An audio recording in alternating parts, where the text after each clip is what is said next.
আমাকে একজন হোয়াটসঅ্যাপে জিজ্ঞেস করেছে যে অনার্স এবং পাসের সিলেবাসের মধ্যে পার্থক্য। ইকোনমিক্স ইকোনমিক্সের অনার্স আর পাসের সিলেবাসের মধ্যে পার্থক্য। জেনারেলে বা পাসের সিলেবাসে বা মাইনরে পড়লে সে কি পরবর্তী সময় ইকোনমিক্সের ফিল্ডে চাকরি করতে পারবে?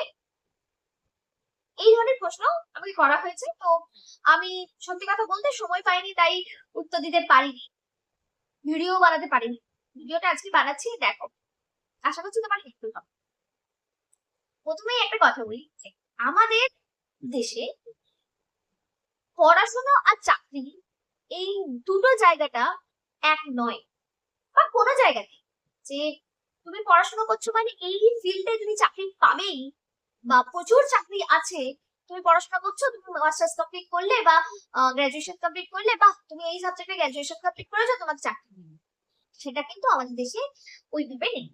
হ্যাঁ, কিছু কিছু ক্ষেত্রে আছে, ডাক্তার, ইঞ্জিনিয়ার বা পলিটেকনিক, এই ধরনের কিছু ক্ষেত্রে রয়েছে। বা টেকনিক্যাল অনেক কিছুই আছে যেগুলো শিখলে তারপরেই সেখান থেকে চাকরি পাওয়া যায়।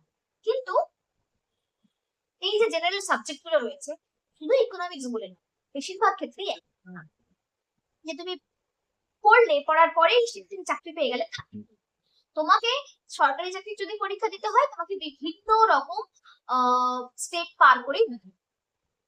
এইবার আসি অনার্স আর পাসের ব্যাপারে। অনার্সে তুমি একটা সাবজেক্ট প্রচন্ড অনেক বেশি ডিটেলসে পড়ছো, আর পাসে পড়তে গেলে অতটা ডিটেলসে পড়া হয় না। বলে এটা হচ্ছে পার্থক্য। এইবার তোমার চাকরির ক্ষেত্রে কোনটা দরকার হয়? তুমি যদি নর্মাল সরকারি চাকরির পরীক্ষা দাও, ইকোনমিক্স না পড়লেও পরবর্তী সময় যতটুকু ইকোনমিক্স পড়ে পরীক্ষা দিতে হয় সেটা তুমি পারবে। আর তুমি ইকোনমিক্স পড়ে রাখলে একটু সুবিধা হবে, এটা এক পয়েন্ট। আর দ্বিতীয় পয়েন্ট, ইকোনমিক্স এর ফিল্ডে যদি যাও সেক্ষেত্রে কিন্তু তোমার অনার্স, মাস্টার্স, পিএইচডি এই ধরনের জিনিসগুলো চাওয়া হয়। ইকোনমিক্স এ অনার্স করার পরেই চাকরি এরকম রেয়ার রেয়ার রেয়ার নেই বললেই চলে। যে ইকোনমিক্স এ অনার্স চাইছে এরকম মানে রেয়ার, খুব খুব খুঁজে পেতে হয়, খুব বেশি, খুব মানে অনেক বেশি খুঁজলে হয়তো পাবে কিনা। মাস্টার্স এর ক্ষেত্রে আছে যে ইকোনমিক্স এ অনার্স, সেটার জন্য চাকরি আছে যে এই ফিল্ডে মাস্টার্স কমপ্লিট করছে। চাকরির পরীক্ষাগুলোতে পরীক্ষার যে বিজ্ঞপ্তি বেরোয় সেখানে লেখা থাকে কোন কোন ফিল্ডে। গ্রাজুয়েশনের ক্ষেত্রে একেবারে হয় না, তারা হয় মাস্টার্স এর ক্ষেত্রে হয় যে এই সাবজেক্টে স্নাতকোত্তর স্তর পাশ করেছে সেরকম ক্যান্ডিডেট। তো সেক্ষেত্রে কিন্তু অনার্স করার পরে মাস্টার্স, অনার্স না করলেও যদি মাস্টার্স করা যায় বিভিন্ন সেগুলো আমাদের ওপেন ইউনিভার্সিটি আছে, সেখান থেকে করলেও কি ব্যাপার। অনার্স করে তুমি যদি রেগুলার ইউনিভার্সিটি থেকে করতে চাও সেটাও একই ব্যাপার, পিএইচডির ক্ষেত্রেও। আর এবার রিসার্চের ক্ষেত্রে তোমার সাবজেক্ট ওয়াইজ আলাদা হয়েই যাচ্ছে। আর আমাদের যে আমি আমি বলে থাকি ইন্ডিয়ান ইকোনমিক সার্ভিস আমাদের সবথেকে বড় ইকোনমিক্স এর যে পরীক্ষা ইউপিএসসি নিয়ে থাকে, সেক্ষেত্রেও তোমাকে কিন্তু মাস্টার্সটাই কমপ্লিট করতে হবে। এবার ইকোনমিক্স এর মাস্টার্স করাটা বেশিরভাগ ক্ষেত্রে বেশিরভাগ ইউনিভার্সিটিতে নেই বললেই চলে। ওপেন ইউনিভার্সিটিতে আছে, বেশিরভাগ ওপেন ইউনিভার্সিটিতে নেই, বেশিটাই রেগুলার ক্লাস করতে। এখন কতটা হয়েছে আমি অতটা বলতে পারবো না, তো আগে কিন্তু একটা ছিল না, বুঝলে।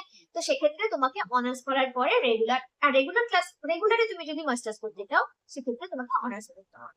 তো তুমি যদি ইকোনমিক্স ফিল্ডে সরকারি কাজে সরকারি জব পেতে চাও সেক্ষেত্রে তোমাকে অনার্স করাটাই বেশি জরুরি। আর তুমি বললে প্রাইভেটে জব, বাবা সত্যি বলছি ওই রকম ভাবে নেই। এসপিএসএস স্টেটা বা ইকোনমিক্স এ বেশ কিছু ফিল্ড আছে সেইগুলো কোর্স করতে মানে অনার্স বলো মাস্টার্স বলো করার পরে আলাদা কোর্স আছে, ডেটা অ্যানালিসিস, এইসব কোর্স করার পর তুমি চাকরি পাবে, মানে চাকরির জন্য অ্যাপ্লাই করতে পারে। কিন্তু এই গ্রাজুয়েশন কমপ্লিট করলাম, মাস্টার্স কমপ্লিট করলাম আর আমি অ্যাপ্লাই করে দিলাম, আমি চাকরি পেয়ে গেলাম, এটা এটা রিয়েলিটি। এটা আমাদের ছোটবেলায় মানে আমরা যখন তোমাদের মতো ছিলাম আমাদেরকে অনেকেই বলেছে ইকোনমিক্স নিয়ে পড়ছিস ব্যাংকে চাকরি পেয়ে যাবি, বাহ খুব ভালো, ব্যাংকে তুই চাকরি পেয়ে যাবি, হ্যাঁ এ হয়ে যাবে, ও ইকোনমিক্স নিয়ে পড়ছিস কোনো চিন্তা নেই। এই ধরনের কথাগুলো কিন্তু একদম ভুল। কারণ পড়াশোনার সঙ্গে চাকরির ওই রকম কোনো সম্পর্ক নেই। এই যে আমাদের জেনারেল পড়াশোনা, আমাদের চাকরির পড়াশোনা, সরকারি চাকরি যদি পড়াশোনা হয় গ্রাজুয়েশন কমপ্লিট করার পর তোমরা যে ওই আলাদা করে জিকে পড়া, প্র্যাকটিস করা, যেভাবে সরকারি চাকরি পরীক্ষা হয় সেইভাবে পড়েই ইঞ্জিনিয়ারিং। আমি আশা করছি তোমার প্রশ্নগুলোর উত্তর দিতে পারলাম। এই ভিডিও তোমার কেমন লাগলো অবশ্যই জানি, মানে আশা, আর অনেকেরই হয়তো এই প্রশ্নটা আছে, তাই মনে হলো ভিডিও করে দিই। তোমরা অবশ্যই জানিও এই ভিডিও তোমাদের কেমন লাগলো। ভিডিওটি দেখার জন্য তোমাদেরকে